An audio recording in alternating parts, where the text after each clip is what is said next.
Ekitabo kya Zaaburi eshurana na munana okusiima Ruhanga ahabwa obulungi bwa Sayuni n'amaani gaayo. Ekyeshongoro Zaaburi ya Benekoola. Mukama ni mukuru, ashemereire kuhimbisibwa munonga omu rurembo rwa Ruhanga witu aha kibungo kye ekirikwera.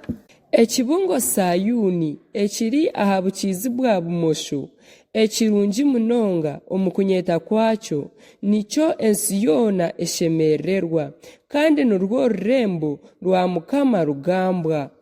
Ruhanga akemanyisa omu bikaari byarwo ku aryo rugo rugumire orw'okuhungiramu.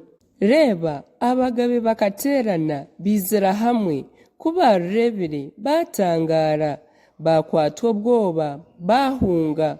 Orutetema rwabakwatirayo baruma nk'omukazi orikwenda kuzaara. Kwareeta omuyaga ogw'oburugoizooba gwahenda guremereza Tarushishi. Nk'oku twahurire niko twarebire omu rurembo rwa Mukama ow'amahe, omu rurembo rwa Ruhanga witu.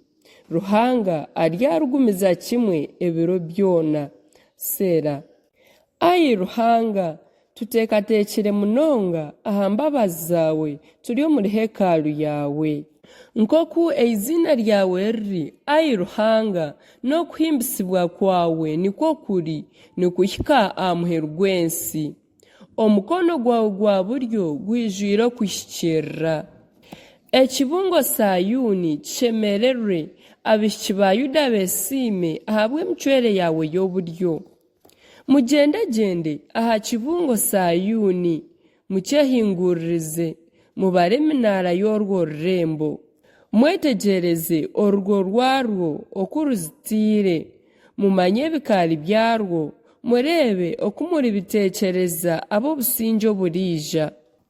Ahakuba Ruhanga ogu ni Ruhanga witu ebiro byona, niwe aritwebembera okwisya kufa.